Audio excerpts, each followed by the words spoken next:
Salutations, my Fallout lovers. It is Maddie here today bringing you a Bethesda discussion video. Now, before anything, be sure to check out the link in the description to my previous video. It's personally, in my opinion, one of my more funny videos, and I really had a blast making it, so be sure to check it out. It's a Fallout video.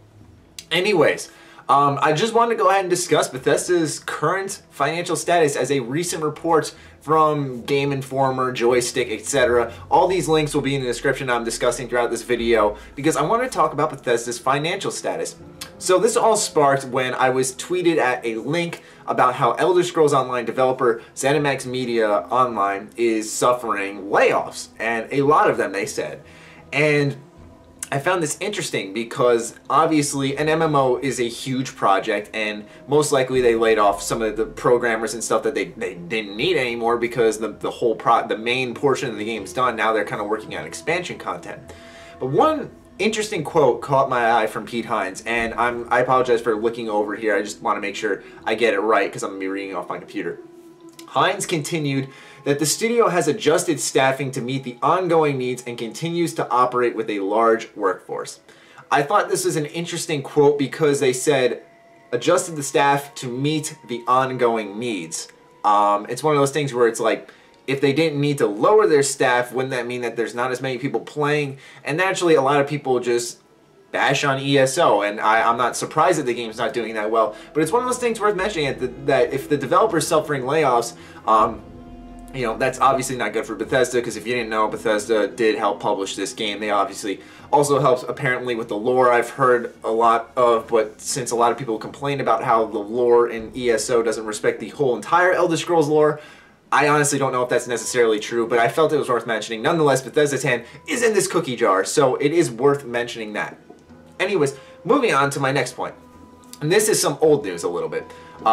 It's worth mentioning that Wolfenstein: The New Order has been pirated 100,000 times, and this wasn't recently. This was 8 days after launch. As you see on this screenshot here, GameSpot reported it, saying that it's been pirated 100,000 times. Now, I'm no math wizard. In fact, that is my worst subject, but $60 a copy, 100,000 copies stolen, that is over $500,000, $600,000 that Bethesda's missing out on. So I wanted to mention that this was within the launch window of the game, because if that happened within the launch window, that number obviously, first of all, got bigger with that notoriety of how many people are pirating. A lot of people probably saw it and were like, fuck it, I'm gonna go pirate it now. But also, it's one of those things where it's just worth mentioning because it wasn't on sale or something like that, or the price didn't dip or it didn't make a big deal. This was the launch window. You could get it either for $55 at GameStop or $60 brand new. So that's why it's worth mentioning. So obviously, Bethesda being the sole publisher of that game, helping invest money in that game, making it a very top, high-quality game, and if you haven't played it, I highly recommend you do.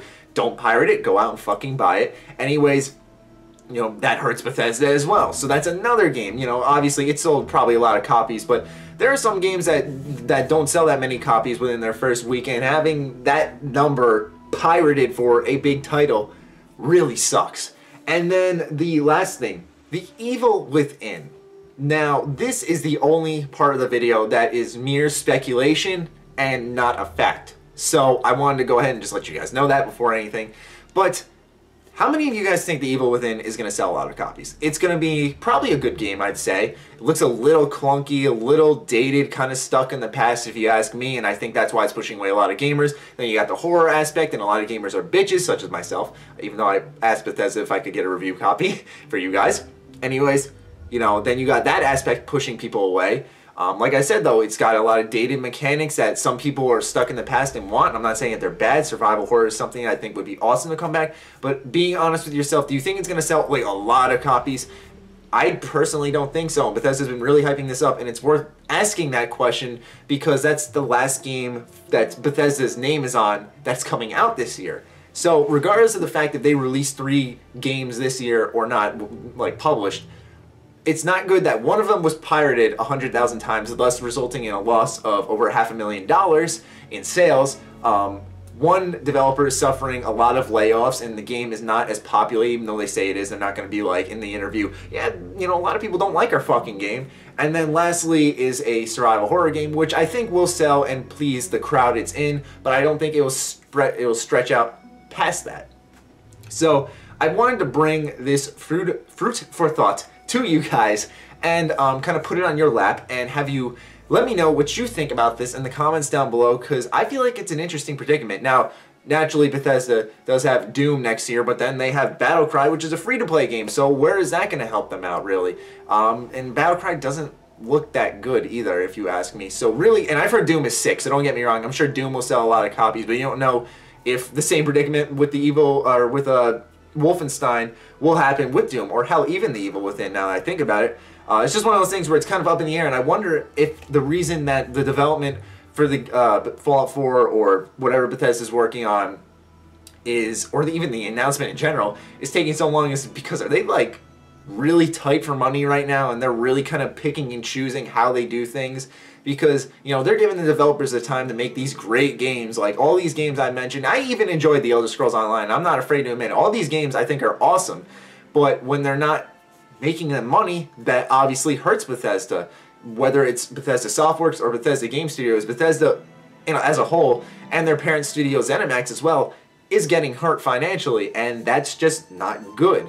So I want to go ahead and bring it to the table, let you guys analyze this information I've given you guys, and get your thoughts on this in the comments down below. So be sure to let me know what you think. Other than that, my Fallout lovers, be sure to follow me on Twitter, like me on Facebook, and stay sexy, stay active. I love you all. Peace!